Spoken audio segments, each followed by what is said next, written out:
Okay, students. So today we will learn about the model auxiliary. Okay, so what are the model auxiliary? We will understand them. So या ठिकाणी students आज आपण जो नवीन chapter बघणार आहे, जो आपल्या डेली इंग्लिश स्पीकिंग साठी खूप इम्पॉर्टंट आहे, मॉडेल ऑक्झिलिअरी. तो टॉपिक आपण या ठिकाणी काय करणार आहोत तर बघणार आहोत स्टुडंट्स. सो या ठिकाणी बघा स्टुडंट्स, मॉडेल ऑक्झिलरीज कशाला म्हणतात ते व्यवस्थित समजून घ्या. आपण जेव्हा students can, could, may, might, shall, should, will, would, must, ought to, use to यासारख्या वर्डचा वापर करतो ना स्टुडंट्स, यांनाच आपण मॉडेल ऑक्झिलरी म्हणतो. लक्षात ठेवा स्टुडंट्स, हेच आपले काय आहेत तर मॉडेल ऑक्झिलरीज आहे. ओके स्टुडंट्स, तर हे काय करतात? These verbs express ability, possibility, permission, intention, obligation, offer and necessity. Okay, so हे जे वर्ड्स आहेत ना स्टुडंट्स, हे आपले या ठिकाणी काय करतात तर या गोष्टीला आपण सांगण्यासाठी या वर्डचा वापर करतो. म्हणजे आपल्याला जर ॲबिलिटी सांगायची असेल ना आपली, तर आपण कसला वापर करतो स्टुडंट? जसं की कॅनचा. म्हणजे आपण काय काय करण्यासाठी एबल आहोत. ओके, जसं की आय कॅन टेक लेक्चर है ना, ती माझी ॲबिलिटी आहे. ओके, पॉसिबिलिटी परमिशन साठी घेतो बघा, परमिशन साठी आपण म्हणतो may I come in. Okay, permission साठी. तर अशा प्रकारे हे सगळ्या गोष्टी सांगण्यासाठी आपण काय करतो तर मॉडेल ऑक्झिलरीचा या ठिकाणी काय करतो स्टुडंट वापर करतो. ओके, आता आपण एक एक करून बघूया स्टुडंट का यांचा प्रॉपरली आणि डीपली कशा पद्धतीने आपण काय करू शकतो तर वापर करू शकतो. ओके, तर बघा स्टुडंट, सर्वात पहिला आहे आपला कॅन. ओके, आता लक्षात ठेवा स्टुडंट, आपण कॅन फक्त एकाच ठिकाणी यूज करतो है ना, म्हणजे परमिशन साठी यूज करतो. Can I sit, can I talk, can I call, can I come. Okay, so या ठिकाणी आपल्याला काय करायचं आहे तर instead of these use only we have to use these word or this model auxiliary for the huge time. आता कुठं कुठं करू शकतो ते बघा स्टुडंट, या ठिकाणी आपण काय केलेलं आहे की या वर्डचा मराठी मिनिंग तर आहे, त्याचं फंक्शन आणि एक्झाम्पल घेतलेलं आहे. म्हणजे आपला फॉर्मॅट काय असणार आहे, त्याचं फंक्शन म्हणजे त्याचं काय काम आहे आणि त्याच्यावरती एक्झाम्पल. फॉर एक्झाम्पल या ठिकाणी दिलंय बघा स्टुडंट, इंडिकेट ॲबिलिटी. ओके, काय दिलंय स्टुडंट? Indicate ability. ओके, म्हणजे ॲबिलिटी आपण या ठिकाणी काय करू शकतो तर सांगू शकतो, दाखवू शकतो. मग त्यानुसार बघा पहिलं काय आहे तर शी कॅन स्पीक सेव्हरल लँग्वेजेस. यासाठी तर आपण विचारतो, आपल्याला माहिती, कारण ॲबिलिटीसाठी आपण कॅनचाच वापर करतो. काय सांगितलं का शी कॅन स्पीक सेव्हरल लँग्वेजेस, म्हणजे ती खूप भाषा काय करू शकते तर बोलू शकते. शी कॅन स्पीक सेव्हरल लँग्वेजेस. आपल्याला परमिशन द्यायची आहे किंवा परमिशन द्यायची आहे. बघा या ठिकाणी आस्क अँड गिव्ह परमिशन, बरोबर. पण कधी वापरतो आपण तर मोर फॉर्मल जेव्हा असेल. लक्षात ठेवा, फॉर्मल वर्क करताना, काही ऑफिशियल कामं करताना आपण या ठिकाणी काय करू शकतो तर कॅनचा वापर करू शकतो. आता या ठिकाणी कशा पद्धतीने केलंय बघा, कॅन वी गो होम. बघा काय बोललो, कॅन वी गो होम. आता इथं बघा परमिशन काय केलेली आहे तर घेतलेली आहे, विचारलेलं आहे. आता परमिशन दिलेली पण आहे बघा, यस यू कॅन. काय सांगितलं स्टुडंट? यस यू कॅन, है ना. मग यासाठी आपण काय करतो तर कॅनचा वापर करतो, परमिशन देण्यासाठी, ॲबिलिटी साठी करतो, रिक्वेस्ट करण्यासाठी करतो स्टुडंट, है की नाही. रिक्वेस्ट म्हणजे can you tell me the time, है ना. आपण रिक्वेस्ट करतो एखाद्याला, टाइम सांग, can you tell me the time, किंवा can you help me. Okay, अशा प्रकारची रिक्वेस्ट करण्यासाठी पण आपण काय करतो, या कॅनचा वापर करतो. मेक्स अन ऑफर, एखाद्याला सांगतो बघा आपण, ऑफर करतो, कॅन आय हेल्प यू. बघा या ठिकाणी काय सांगितलं, can I help you. Okay, तर या ठिकाणी हे कॅनची यूज ऑलरेडी आपल्याला माहित आहे, आपण फक्त त्याला थोडंसं समजून घेतलं स्टुडंट, ते कशा पद्धतीने हे करू. बाकीचे दुसरे काही मॉडेल ऑक्झिलरीज आहेत ते डीप आहेत, ते समजून घेऊयात. याचा वापर तर आपल्याला ऑलरेडी माहितच आहे. तर कॅन झाल्यानंतर स्टुडंट दुसरा जो वर्ड आहे तो आपण या ठिकाणी काय करणार आहोत तर बघणार आहोत. ओके, आता बघा स्टुडंट या ठिकाणी नेक्स्ट वर्ड आहे, तो वर्ड बघूया, कुड. ओके, आता कुड वर्ड, कुडचं जे आहे स्टुडंट या ठिकाणी काय सांगितलेलं आहे तर हा याचा पास्ट फॉर्म आहे. कॅनचा काय आहे तर पास्ट फॉर्म, आपण म्हणतो ना V2 V3, है ना. तर त्या प्रकारे हा कुड काय आहे तर पास्ट फॉर्म आहे. आता तो कशासाठी यूज होतो बघा, मग इथं काय सांगितलं आहे, पास्ट फॉर्म ऑफ कॅन. हे बघा इथं सांगितलं पास्ट फॉर्म ऑफ कॅन आणि इंडिकेट ॲबिलिटी. बघा कॅन पण ॲबिलिटी साठीच होता आणि कुड पण ॲबिलिटी साठी, पण आपल्याला काय म्हणायचं आहे का शी कुड स्पीक सेव्हरल लँग्वेजेस. आता बघा मागच्या सेंटेन्स मध्ये इथं कॅन येत होतं, इथं कुड आलेलं आहे मॅम. मग यावरून काय याचा मिनिंग होतो की ती खूप लँग्वेजेस बोलू शकत होती. होती झालं इथं. बरोबर? आपल्याला माहित आहे पास्ट टेन्स मध्ये होती होतं. आणि पहिलं काय होतं शी कॅन स्पीक सेव्हरल लँग्वेज म्हणजे ती खूप लँग्वेजेस बोलू शकते. ओके. सो बोलू शकते आणि बोलू शकत होती. हा इथं काय झालेला बदल झालेला. तर लक्षात ठेवा मॅम तुम्हाला जेव्हा कुडचा वापर करायचा असेल तर त्यावेळेस तुम्ही काय ध्यानात ठेवणार का तो कुड जो आहे तो पास्ट साठी आपण त्या ठिकाणी काय करतो तर यूज करतो. आता या पास्टच्या पलीकडे म्हणजे एखादी क्रिया झालेली आहे ते तर त्याच्यासाठी तर करूच. पण त्याच्याही पलीकडे बघा आस्क परमिशन आणि मोर पोलाइट. ओके. म्हणजे एकदम सभ्य होऊन म्हणजे खूपच पोलाइटली म्हणजे एकदमच रिक्वेस्ट करून एखाद्याची परमिशन घ्यायची असेल तर तुम्ही त्या ठिकाणी कुडच्या ऐवजी सॉरी कॅनच्या ऐवजी कुडचा वापर करू शकता स्टुडंट. जसं की कुड वी गो होम नाव बघा कुड वी गो होम नाव मागच्या सेंटेन्स मध्ये काय होतं कॅन वी गो होम नाव तर कॅन वी पण चालेल पण तुम्हाला एकदमच जास्तच रिक्वेस्ट फॉर्म मध्ये बोलायचं का एकदमच नाही का तुम्ही एकदम निघण्यासाठी खूपच हे आहात तर एकदम पोलाइटली तुम्हाला विचारायचं असेल तर कॅनच्या ऐवजी तुम्ही या ठिकाणी कुडचा वापर करू शकता आणि सांगितलेला आहे की could we go home now but permission विचारण्यासाठीच फक्त कुडचा वापर होतो स्टुडंट परमिशन देण्यासाठी नाही परमिशन देण्यासाठी तुम्हाला कॅनच वापरावं लागेल जसं इथं सांगितलं बघा यस यू कॅन बरोबर बघा काय सांगितलं यस यू कॅन अशा प्रकारे तुम्हाला काय सांगितलेलं या ठिकाणी मग बघा स्टुडंट या ठिकाणी कशा प्रकारे सेंटेन्सेस झालं बघा कुड वी गो होम पोलाइटली विचारलं अति रिक्वेस्ट करून विचारलं बट जेव्हा तुम्ही म्हटले तर यस यू कुड नाही म्हणायचं तर काय म्हणायचं यस यू कॅन ओके तो परमिशन देण्यासाठी दोन्ही पण ठिकाणी यस यू कॅन पण नॉर्मली विचारत असतात फॉर्मल लँग्वेज मध्ये तर कॅन म्हणा आणि परमिशन असेल खूप पोलाइटली विचारायचं असेल तर कुड म्हणा ओके त्यानंतर बघा student makes a request request करण्यासाठी पण आपण म्हणू शकतो मोर पोलाइट म्हणजे खूप पोलाइटली रिक्वेस्ट करायची असेल खूपच गरज असेल तेव्हा या ठिकाणी आपण म्हणू शकतो कुड you tell me the time बरोबर बघा कुड you tell me the time for example ma'am आपण डेली रुटीनला कोणाला तरी विचारतो तर म्हणू शकतो can you tell me the time पण एकदम एक्झामला बसलेलो ना आपल्याला कळतच नाही टाइम किती झाला तर त्यावेळेस आपण कसं म्हणायचं कुड you tell me the time okay एकदम मोर पोलाइटली तर लक्षात ठेवा मॅम यानुसार काय होणार आहे तुमचं इंग्लिश प्रॉपर या ठिकाणी होणार आहे वाटणार आहे जेव्हा तुम्ही अशा प्रकारचे वर्ड्स आणि सेंटेन्सेस त्या ठिकाणी यूज कराल केव्हा कुड आणि केव्हा कॅन वापरायचं हे आपण या ठिकाणी काय केलेलं आहे व्यवस्थित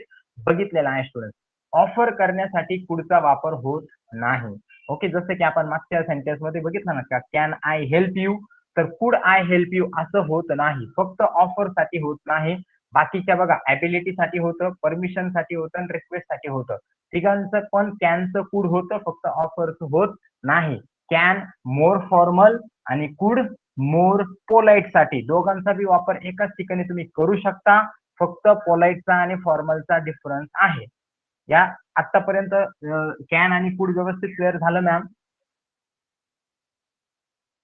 ओके व्हेरी गुड चला ठीक आहे आता पुढलं बघूया आपण आता हे काही सेंटेन्स आहे नंतर मी तुम्हाला स्क्रीनशॉट टाकेल याचा आता या ठिकाणी बघा स्टुडंट एव्हरीवन मे ओके काय आहे मे ओके आता इथं आहे बघा मे म्हणजे शक्यता आहे किंवा परवानगी आहे यासाठी आपण मॅक्सिमम वापरतो मग इथं काय फंक्शन एक्झाम्पल त्याचं बघूया मग पहिलं काय आहे बघा इंडिकेट पॉसिबिलिटी है ना हायर पॉसिबिलिटी जर असेल म्हणजे जास्त पॉसिबिलिटी असेल तेव्हा आपण काय वापरतो तर मेचा वापर करतो for example Sameer may arrive late म्हणजे काय तर समीर लेट येण्याची शक्यता आहे ओके आपण म्हणतो ना एखाद्याने विचारलं ना तो लेट येणार आहे का आपण असंच म्हणून देतो बघा मे बी है ना मे बी तर तोच हा मे आहे स्टुडंट मग त्यासाठी कसं वापरलं आपण का जेव्हा एखादी क्रिया एखादं काम होण्याची पॉसिबिलिटी हाय पॉसिबिलिटी असेल तर तेव्हा तुम्ही म्हणणार Sameer may arrive late yes तो मे बी तो लेटच येऊ शकतो समीर मे अराईव्ह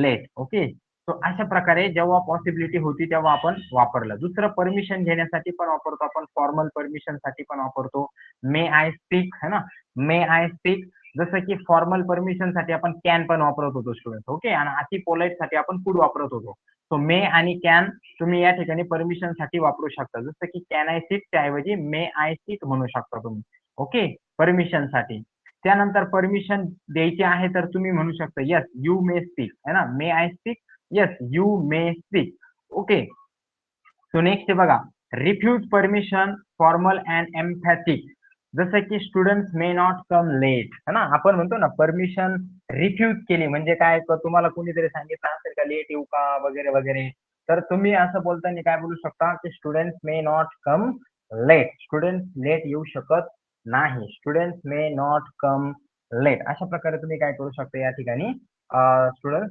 यूज करू शकता. ओके. आता बघा स्टुडंट त्यानंतर आहे या ठिकाणी माईट. आता माईट काय आहे, तर मे आपला काय होता स्टुडंट हाय पॉसिबिलिटीसाठी होता. आता बघा हा काय आहे तर लेस पॉसिबिलिटीसाठी, जसं की समीर माईट अराईव्ह लेट. बघा स्टुडंट आता बघा किती मायनर चेंज आहे. समीर मे अराईव्ह लेट नाही म्हणायचं, आता आता काय म्हणायचं समीर माईट अराईव्ह लेट, म्हणजे एखाद्या वेळेस याचे चान्सेस कमी कदाचित येऊ बी शकतो. ओके, एखाद्या वेळेस लवकर पण येईल किंवा लेट पण होईल. पण मे जर वापरलं तर कन्फर्म लेटच येणार आहे, हे याची गॅरंटी जास्त आहे. पण माईट वापरला तर तसं होण्याची शक्यता काय आहे तर कमी आहे. जसं की today today they might come at our home. Okay, today they might come at our home म्हणजे त्यांची येण्याची शक्यता कमी जास्त आहे. But today they may come at our home म्हणजे ते येऊ शकतात, जास्त गॅरंटी आहे. परमिशन घेण्यासाठी माईट आय स्पीक, बघा ask permission very polite, might I speak. Okay, असं काय करू शकता तुम्ही विचारू शकता, व्हेरी पोलाइटली त्या ठिकाणी काय करू शकता तुम्ही विचारू शकता. आता नेक्स्ट बघा या ठिकाणी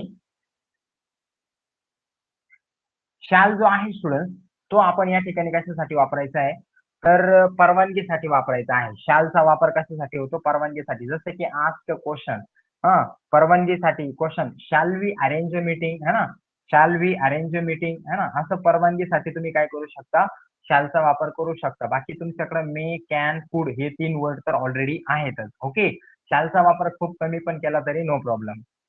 आता त्यानंतर आहे बघा स्टुडंट शुड. आता हा खूप इम्पॉर्टंट आहे स्टुडंट्स, याला व्यवस्थित समजून घ्या. आता शूडचा जो अर्थ आहे ना स्टुडंट, याचा अर्थ होतो पाहिजे. आता याचा वापर इथून पुढे व्यवस्थित करा, लक्षात ठेवा. शूडचा अर्थ होतो पाहिजे. आता हा पाहिजे म्हणजे काय तर याचा अर्थ कसा होतो तो बघा. मेक्स अ सजेशन, सजेशन करण्यासाठी शूडचा वापर होतो. ओके, काय स्टुडंट शूडचा वापर कधी होतो तर सजेशन करण्यासाठी. जसं की एक एक्झाम्पल आहे बघा, you should watch that film, तू तो पिक्चर किंवा फिल्म बघितली पाहिजे, तू ती फिल्म बघितली पाहिजे. ओके, बघा या फॉर्म मध्ये तो पाहिजे आहे. ओके, तू ती फिल्म बघितली पाहिजे. समजा मला असं म्हणायचं का तू कार्यक्रमाला आलं पाहिजे. Okay, you should come to the programme, तू पेपरला आलं पाहिजे, you should come to the exam. Okay, तू लवकर आलं पाहिजे, you should come early in the morning. Okay, तू बसने आलं पाहिजे, you should come by bus. Okay, तू फोनवर बोललं पाहिजे, you should talk on phone. So अशा प्रकारे तुम्ही काय करू शकता स्टुडंट्स या ठिकाणी शूडचा वापर करू शकता. ओके, तो शूड हा कशासाठी वापरायचा तर सजेशन साठी वापरायचा. ओके, सजेशन साठी या ठिकाणी काय करायचं आहे स्टुडंट तर वापरायचा आहे. ओके, आतापर्यंत समजलंय मॅम? ओके, आता लक्ष द्या या ठिकाणी इथं आहे बघा विल. ओके, या ठिकाणी आहे विल. आता विलचं काय काम आहे तर ते बघा, something will happen in future. Okay, आता स्टुडंट तुमच्या लक्षात येईल मॅम, तर विल आपण हा फ्युचर टेन्स मध्ये पण बघितलेला होता. फ्युचरचा तो काय आहे हेल्पिंग वर्ब आहे. सो ऑब्विसली इथं पण त्याने हेल्पिंग वर्बच काम केलेलं आहे. मग फरक एवढा आहे का विल हेल्पिंग वर्ब पण आहे आणि मॉडल ऑक्झिलरी पण आहे म्हणून तो इथं आलेला आहे. ओके, परंतु त्याचं काम तेच आहे जे तिकडे बघितलं आपण की एखादी गोष्ट फ्युचरमध्ये घडेल हे दाखवायचं आपल्याला. जसं की वी विल बी लेट म्हणजे आपण काय होणार आहोत तर लेट होणार आहोत हे सांगितलं इथं ना, भविष्यात आपण लेट होऊ तिथं जायला. रिक्वेस्ट करण्यासाठी आपण कधी कधी विलचा वापर करू शकतो. मोर फॉर्मल साठी will you call back later. Okay, but हे खूप रेअर आहे, याला यूज नाही केलं तरी नो प्रॉब्लेम स्टुडंट, फक्त एवढं जरी केलं तुम्ही या ठिकाणी तरी त्या ठिकाणी योग्य आपल्याला माहित आहे. तो विलचा वापर जो ऑलरेडी टेन्स मध्ये आपण बघितलाय ना स्टुडंट, तेवढंच फक्त लक्षात ठेवा, बाकीचं काही लक्षात ठेवायची गरज नाहीये. आता बघा स्टुडंट नेक्स्ट आहे वूड है ना. विलच्या नंतर या ठिकाणी बघा वूड. वूडचा वापर कशा प्रकारे होतो तर विलचा तो काय आहे या ठिकाणी स्टुडंट पास्ट आहे, म्हणजे विल आता होईल त्यासाठी, आणि वूड म्हणजे आपल्याला एखादी गोष्ट बोलायची. आता ते कशा प्रकारचं सेंटेन्स होतं ते बघूया. बघा या ठिकाणी सेंटेन्स आहे की I thought we would be late. Okay, I thought we would be late असं सेंटेन्स या ठिकाणी आलं. आता विल मध्ये काय होतं बघा student, we will be late है ना. आता वी विल बी लेट म्हणजे काय आपण लेट होऊ.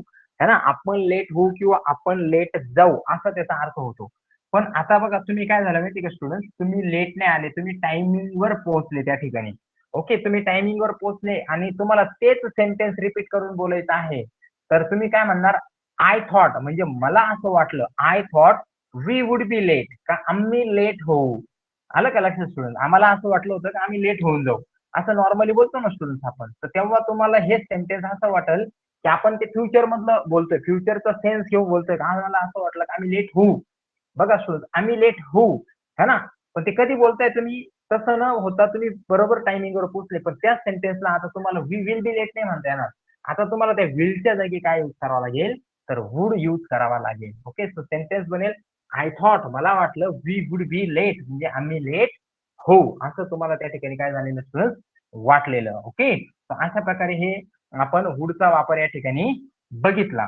तर पुन्हा एकदा ते तुम्हाला जर एखादी क्रिया घडलेली आधी वाटत होती आणि तुम्ही एक्झॅक्टली त्या ठिकाणी गेले तर त्या ठिकाणी विलच्या ऐवजी तुम्हाला काय वापरावं लागेल तर वुडचा वापर करावा लागेल. दुसरं त्या ठिकाणी बघा रिक्वेस्ट करण्यासाठी पण आपण कधी कधी यूज करतो तर would you call back later असं पण आपण म्हणतो त्या ठिकाणी. बट याचा वापर खूप रेअर आहे. हा एक वापर या ठिकाणी याचा होतो. ओके, त्यानंतर बघा स्टुडंट्स या ठिकाणी नेक्स्ट आपला आहे मस्ट, है ना? आता बघा लक्षात द्या स्टुडंट्स, हा मस्ट जो आहे याचा अर्थ होतो पाहिजेच, है ना? आता हा काय आहे तर शूडचा एक पुढलं ऍडव्हान्स व्हर्जन आहे स्टुडंट. तर शूडचं आपण काय बघितलं त्या ठिकाणी तर शूड मध्ये आपण बघितलं तर तिथं होतं पाहिजे. पण इथं काय आहे तर पाहिजेच म्हणजे केलंच पाहिजे, है ना? जसं की बघा इथं दिलंय इंडिकेट ऑब्लिगेशन आणि स्ट्रॉंग ऑब्लिगेशन. मग कसं सायक्लिस्ट मस्ट वेअर हेल्मेट. बघा सायक्लिस्टने हेल्मेट काय केलं पाहिजे तर घातलंच पाहिजे. ओके, त्या ठिकाणी हेल्मेट जे आहे त्यांनी वेअर केलंच पाहिजे. बघा केलंच पाहिजे. मग आपण म्हणू शकतो you should come to the exam. तू एक्झामला आलं पाहिजे. You must come to the exam. तू एक्झामला आलंच पाहिजे. You should come early in the morning. तू सकाळी लवकर आलं पाहिजे. You must come early in the morning. तू सकाळी लवकर आलंच पाहिजे. ओके स्टुडंट, तो बघा शुड आणि मस्ट हे दोन तुम्ही या ठिकाणी काय करू शकता प्रॉपरली यूज करू शकता. ओके, तुम्ही ते भरपूर वेळा असे sentence you should wear helmet, बरोबर तुम्ही हेल्मेट त्या ठिकाणी घातलं पाहिजे. But you must wear helmet म्हणजे तुम्ही हेल्मेट घातलंच पाहिजे. ओके, हा डिफरन्स होता शूडचा आणि मस्टचा. यांना आपण खूप प्रॉपरली यूज करू शकतो. थोडं लक्षात ठेवा. तुम्हाला जास्त स्ट्रॉंगली बोलायचं आहे म्हणजे एखादी क्रिया केलीच पाहिजे तेव्हा मस्ट, आणि एखादी क्रिया केली पाहिजे पण तेवढं इम्पॉर्टंट नाहीये तर त्यावेळेस शुड. आता मस्ट आणि शुड व्यवस्थित समजलं का मॅम? Okay, very good. चलो नेक्स्ट. आता बघा हा आहे ऑट टू. ऑट टूचा पण अर्थ होतो स्टुडंट पाहिजे. हा, मग हा काय आहे माहिती का स्टुडंट, याचा हा सिमिलर आहे बघा शूडचा. म्हणजे शूडच्या ऐवजी तुम्ही ऑट टू पण वापरला तरी चालेल आणि शूड पण वापरला तरी चालेल. म्हणजे शूड आणि ऑट टू एकच आहे आणि त्यांच्या पुढलं व्हर्जन आहे ते मस्ट. ओके, सो तुम्ही असं म्हणू शकता you ought to come to the school म्हणजे तुम्ही स्कूलला यायला पाहिजे. You should come to the school तुम्ही शाळेत यायला पाहिजे. ओके, एकच झालं. But you must come to the school तुम्ही शाळेत आलंच पाहिजे. ओके, सो अशा प्रकारचं सेंटेन्स या ठिकाणी काय करायचं आहे स्टुडंट तर यूज करायचा आहे. ऑट टू चा अर्थ होतो पाहिजे. ओके, आणि नेक्स्ट आणि या ठिकाणी लास्ट आहे स्टुडंट, आणि तो लास्ट आपण या ठिकाणी बघणार म्हणजे आपले पूर्ण या ठिकाणी सेंटेन्सेस एंड होणार आहेत. तर या ठिकाणी बघा student use to. Okay, use to है ना, यूज टू म्हणजे पूर्वीची सवय. आता लक्षात ठेवा स्टुडंट, आतापर्यंत आपले सगळे सेंटेन्स बघितले, पण पूर्वी आपल्याला एखादी सवय होती. ओके, हे आपण कसं सांगायचं? कारण सवय दोनच प्रकारच्या असतात. एक तर पुढं सॉरी एक तर आता जी आहे ती सवय आणि एक तर आधी आपल्याला होती ती सवय. आता पुढं काय सवय लागणार हे आपल्याला माहित नसतं. मग आता काय सवय आहे आपल्याला याचं सेंटेन्स कसं सांगायचे आपल्याला माहित आहे. सिम्पल प्रेझेंट टेन्स मध्ये सांगतो आपण, सब्जेक्ट गिवन ऑब्जेक्ट मध्ये. पण अगोदर आपल्याला काय सवय होती हे आपल्याला माहित नाही. मग ते सेंटेन्स आपण कसं सांगणार तर यूज टू चा वापर करून सांगणार. मग कसं वापरायचं ते यूज टू ला ते व्यवस्थित बघा. मग इथे दिले बघा शोविंग पास्ट हॅबिट है ना, पास्ट हॅबिट साठी आपण यूज टू चा वापर करतो. मग कसं बघा I use to play cricket, है ना. मी पूर्वी क्रिकेट खेळायचो. ओके, मी पूर्वी क्रिकेट खेळायचो. I use to play cricket, मी पूर्वी क्रिकेट खेळायचो. I use to eat at 8 o'clock at night, मी आधी रात्री 8 वाजता जेवायचो. I use to watch TV, मी अगोदर टीव्ही बघायचो. I use to watch movie, मी आधी मूवी बघायचो. I use to talk with my friends, मी आधी माझ्या मित्रांसोबत बोलायचो. अशा प्रकारे आपण यूज टू ला या ठिकाणी काय करू शकतो स्टुडंट, अगोदर आपल्याला काय सवया होत्या त्या सांगण्यासाठी आपण त्याचा वापर या ठिकाणी करतो. ओके.